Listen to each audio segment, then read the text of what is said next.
So I was at this cafe a few weeks ago. Small local place, mismatched chairs, maybe 15 tables. I got there early and just started looking around. Out of maybe 12, 13 people in there, I could count 2 who weren't on their phones. A couple next to me hadn't said a word to each other the whole time, both just scrolling, separately, at the same table. And then the barista called someone's name, twice. Before they looked up, I looked at that cafe and thought, this should feel like something. A warm, alive place with people in it, and instead it just felt like a waiting room. Everyone was there, but nobody was actually present. And look, none of this is new. We all know phones are a problem. There are documentaries, studies, probably 100 videos on this exact topic, including, I guess, this one. And everyone in that cafe had a smartphone, including me. So clearly just knowing isn't the issue. At some point, being on your phone stopped being a choice and just became the default. The thing you do when you sit down somewhere. The thing you reach for in the 2 seconds between ordering your coffee and the barista turning around. It's not a decision anymore. It's just what happens. I deleted Instagram once, maybe a year and a half ago. Felt really good about it. Lasted 11 days. Downloaded it again because I wanted to look something up and never deleted it after that. And I don't even think I use it that much. But every time I'm standing in line at a Chipotle or whatever, there it is, open, for no reason. You don't even know what you're looking for when you open it. There's no answer you're trying to find. You're just opening it because your brain wanted something to do for 15 seconds and the phone was right there. It's not addiction. It's just a habit so embedded most people don't even see it as one anymore. Here's something that doesn't get mentioned enough. Everyone talks about what the phone is doing to us, but not many people talk about what it replaced. What were we doing before? What happened in those gaps? You waited for someone at a restaurant and you just sat there, looked around,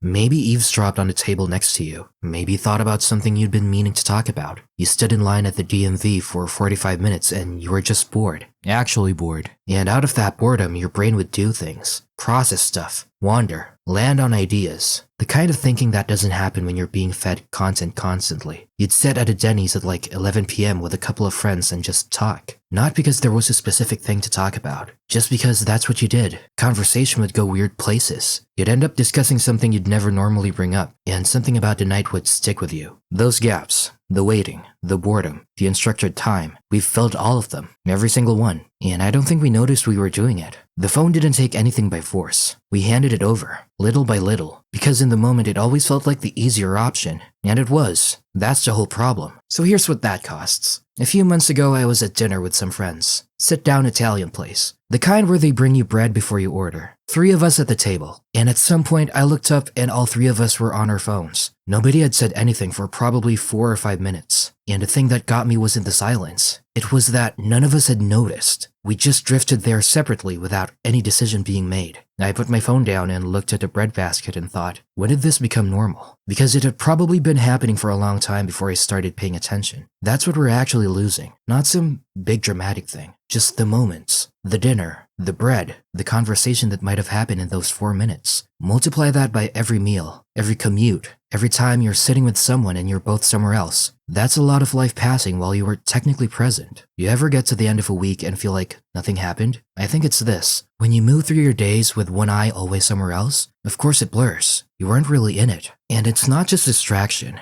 It's what you're being distracted by. You open Twitter and within 30 seconds you've seen something that stressed you out, something that made you angry, something that made you feel behind, and an ad for something you didn't know existed 2 minutes ago. And you keep scrolling because your brain is still looking for the thing that's gonna make all of that feel okay. It doesn't come. You just get more of the same. You open Reddit and fall into a thread about something awful. You close it. You open TikTok. Funny for a while, then sad, then someone telling you about a study that says the thing you've been doing is bad for you. You close TikTok. You open your messages. Nobody's texted. You close that. You open Instagram. Look at 3 stories. Close it. 10 minutes later, you do all of it again. That cycle doesn't leave you rested or informed or entertained. It leaves you hollow, stimulated but empty. Like you ate a lot of something and still feel hungry. And then you try to sleep and your brain is still running. So you lie there and you can't sleep. And then you pick up the phone because you can't sleep. And then it's 1 a.m. and you've been on it for another 40 minutes. You know this while you're doing it. That's the part that gets me. You know it, and you do it anyway. I think the real world is genuinely more interesting than what's on that screen. It's just quieter. And somewhere along the way, we started confusing quiet for empty. A few months ago, I left my phone at home by accident. I was heading out on a Saturday morning, got to the end of my street, realized it wasn't in my pocket, and I just kept walking. Part of me was curious what would happen. The first 20 minutes were genuinely uncomfortable. I kept reaching into my pocket and there was nothing there. I walked into a Pret, sat down with my coffee, and felt like everyone could tell I didn't have a phone, which is insane. Nobody cared. But my brain had decided I was conspicuous for just sitting there. And then something shifted. I started actually looking at things. There was a building across the street I'd walked past probably 100 times and never noticed it had these old stone carvings above the second floor windows. I have no idea what they were, but they'd been there the whole time. There was a guy at the table next to me reading a physical paperback, fully in it, not looking up, not checking anything. And I realized I hadn't seen someone do that in public in a really long time. I sat there for about an hour and a half, just drinking my coffee, watching things, thinking about stuff I'd been meaning to think about. Nothing happened, but by the time I left, I felt clearer, like something had settled. And then I got home and had 17 notifications, a few texts, some emails, a couple of app alerts, nothing that mattered, nothing that couldn't have waited 90 minutes. I gave this thing so much of my attention, and it had nothing important to give me back. There's a difference between knowing something and feeling it. That morning, I actually felt it. I know what some people are thinking. My phone keeps me connected. I use it for work. I stay in touch with people I care about. And I'm not saying that's wrong, but there's a difference between using your phone and living in it. The problem isn't the tool. It's that most of us have no real relationship with how we use it. No intention, no limit. It's just always open. And most of what you're consuming when you're scrolling isn't making you more informed. It's making you more activated, more reactive. Being genuinely informed is calm and useful. Being in a constant state of reacting to things is just exhausting. Pick your thing, one thing, maybe two, something you can actually do something about, and let the rest go. So what do you actually do? I'm not going to give you a numbered list because I don't think that's how this works. Stop bringing it everywhere. Leave it in your bag at the cafe.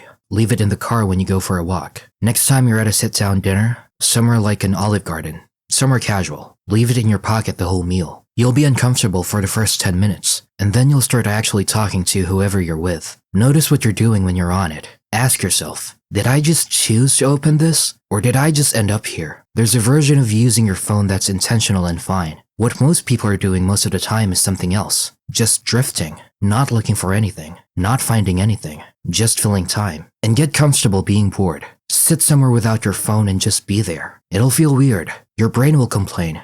But boredom is where your brain rests, processes things, has ideas. We've engineered it out of existence, and I think that's making us worse in ways we haven't fully measured yet. None of this requires deleting everything or going off grid. It's just about having a more honest relationship with something you use every single day. Anyway, I've been thinking about this a lot since that morning I left my phone at home, and since that afternoon in the cafe watching that couple sit in silence together. I don't think the phone is evil. I think it's just a thing that happened gradually, and we're only now starting to understand what it costs. Your life is happening right now, in the room you're in, with the people in front of you, and the hours passing while you're looking at something else. And it'd be a real shame to miss most of it. I went back to that cafe last week. Same place, same mismatched chairs, and I noticed there was a small sign near the counter, handwritten, propped up next to the sugar. It said, "Be here," 2 words. I don't know who wrote it or how long it had been there, but I thought, yeah, that's kind of the whole thing, isn't it? If you got something out of this, subscribe. It genuinely helps more than you'd think. Drop a comment if something landed, or if you think I'm completely wrong.